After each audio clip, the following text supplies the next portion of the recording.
Hi guys, so I've been watching Warhammer TV recently and I've been inspired and I took a trip to Warhammer World to scope it out. So I wanted to discuss with you guys what I saw.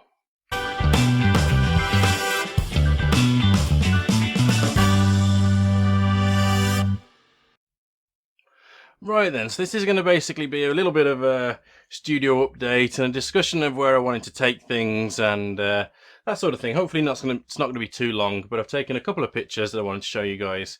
And I'm just going to show you guys a little bit of the setup I've got going on here and where I want to take it and that sort of thing.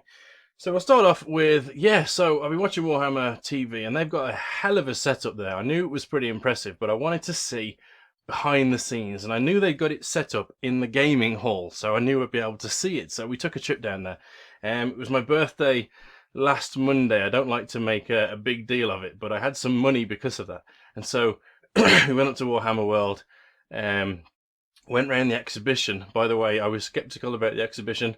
I was completely wrong. That thing is amazing. Completely just blew my mind. Those guys have done an amazing job with that exhibition. If you get a chance to go to Warhammer World, I've been a couple of times since they did the exhibition, and I've not paid to go in. Pay to go in, seriously. Especially if you don't go there very often. It's fantastic. Anyway, back to the point at hand. So I wanted to take a look at how they had the setup, basically, specifically how they had the cameras going. So I went and took some pictures and corporate espionage, eh? I wanted to show you guys just basically what I saw. They're really basic pictures. I just took two, basically. I just want to quickly show you guys what they are. Right then, so this is what I took. So of course, this is the bit where the commentators sit. I'm not entirely sure of their names. I've not been watching it for very long. Of course, this is a big light. You can see the background here behind one of the cameras. Now, this is actually what their cameras look like. But we'll move on to that in a moment. Of course, this down here is the table that they play on. So the commentators sit here and they look across to where the game's being played, and they've got screens in front of them or laptops or what have you. I'm going to move across to the next picture, which is the money shot. So what we've got going on here is we seem to have three articulated cameras. Now they're all controlled by somebody who's mysteriously called Warhammer Dan, or Warhammer TV Dan. And he controls them from a computer which is off to the right, I believe. And they're all articulated. They can zoom in and all that sort of thing, and it's a really impressive setup. But the main one I wanted to focus on, because I have a way of doing sort of cheap man's version of these two cameras with the setup I have at the moment. And I also can do a cheap man version of the top one up there. And that's what I wanted to discuss with you guys today. Because that's what I'm working towards. Because I wanted to do battle reports, but the way that we've been doing them is we've been doing them with the manual version of these cameras, which slowed down gameplay considerably, because instead of having this ability to manually sort of move the camera around and zoom in like they can, we had to do it all very manually and on articulated arms, and it was a very slow process. But we've taken steps recently, which if you saw the Gangs of Camorra battle report, you'll have noticed that we now have a top-down view, which we did with this camera mounted up there, which I'll show you in just a moment. So we have the ability now to have that, and of course we have the ability for multiple camera angles on the same the screen at the same time, so we can basically do what the Warhammer TV guys do, just maybe not quite as professionally. So I'm going to take you over to that screen, and I'm just going to take away that. So what we've got here is we've got this camera looking up at the top there. Now, this is how the garage is built. It's got these lovely metal beams holding the roof together.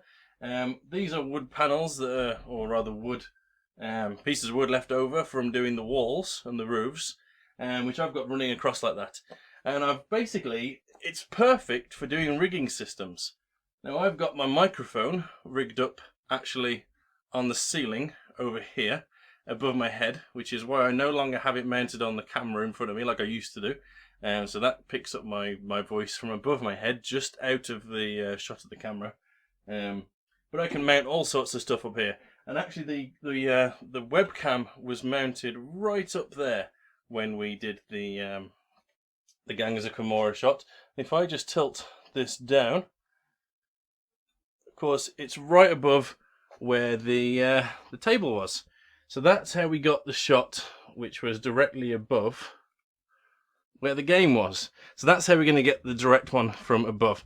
Now, I've got my eye on a business grade version of these commercial webcams, like this one here. I've got a couple of these articulated arms. In fact, I've got another one here, which I've actually been using to spray. I've got some magnetized Dark Eldar arms and doodads on here, so I've actually been using it to spray on. But I've got some of these articulated arms here. Whoop. That come with clamps. One of the clamps is on the ceiling, the other one's obviously holding this one in place. This is the one I use to film on the table, and this one is going spare. But I've got a system for mounting the webcams onto these here, which are basically just standard microphone mounts.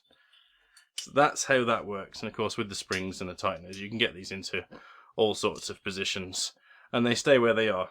So it's really good for filming at an angle. So for the idea, if we put one over in that corner, we put one over in this corner, and we can get footage of the table from that side and from that side, and then we're going to have the camera up the top for filming straight down. And then if we have scenes where we can skip between which one's basically maximized and which one's over at the side and down, and then if we have one, we've got another webcam here, which is a low quality one. If that one concentrates on, for example, the dice tray, then we can also throw a dice tray in there and have all the webcams. Whether my computer setup can handle 4, I'm not sure. It certainly can't handle them all at 1080. It can do 3 at 720, that I know. Certainly do 2 at 720, that I'm 100% of. You can do 2 at 1080, but I get a bit of audio lag, which isn't perfect. So there's work to be done on figuring out what it can and can't handle, the setup and the system, and obviously I need to figure out which USB ports can handle how much data rate and that sort of thing, which is all a bit techie, but it's doable. And my patrons, one of the goals, or rather the goal I've got on my Patreon account, is to get the webcam, and that webcam is going up on the top there, because getting the webcam, the one that I'm filming at the moment, from behind my monitor is actually really, really difficult. And so because the frequency that I film my videos, it's not practical to get that one out at any time. This one, I've got it rigged up so that the cable is actually up on the roof here, so it can extend out and I can move it and unclamp it and move it around. So that one can move around wherever I want it to be. That one not so much. So the one I've got my eye on is like I say, the business version of the consumer ones I've got at the moment, which is the C920s. There's a B910, which is the business one. It's meant for doing video conferences, and so I think what they've done is they put a wider angle lens on it, which of course is going to be perfect for picking up the entire table. Of course, I haven't got all that much height in here, you may have noticed. And so the less height you've got, the less angle you've got to film the table, so less you've got to play with. Anyway, so the better camera, wider angle lens I've got going on, looking down at the table, the better. So, and it's cheaper as well, because no one seems to know about it, because the C20s are used by pretty much every Twitch gamer out there. They sell like hotcakes, and so they keep their value, whereas the B910s are actually fairly cheap, and they're pretty much the same quality. You need to tweak the settings quite a bit more, as I understand it, but I'm fine messing around with settings just to fine tune it if I can just save a bit of money, to be fair. So that's my plans. That's what I have in mind for the studio. And if I can record battle reports in real time and then basically mess around with cutting bits out and whatnot, like we did with the Gangs of Kimura, and well, you know how I am with an aversion to editing, as I film these things in real time with my intros all set up with buttons and things. I'm happy with that because we spent an awful long time doing the Frostgrave battle reports, just basically moving cameras around on the articulated arm here, setting focuses and that sort of thing, and it added a lot to playing a game and made it just made it such a chore to play a game and record it. And that's why you only saw, I think we did 4 or 5 battle reports and then that stopped, and I think it almost made us stop playing Frostgrave altogether. So that's why you haven't seen too many of those. But if we can get the angles right and we can get a camera from above, then there's nothing really to stop us filming more of those and chopping up the edited software. We just need to keep on top of switching the scenes to change the cameras around to make sure that what we're actually doing on on the table is in shot. Right, I think I've covered everything I wanted to cover. Yeah, I think that's probably it.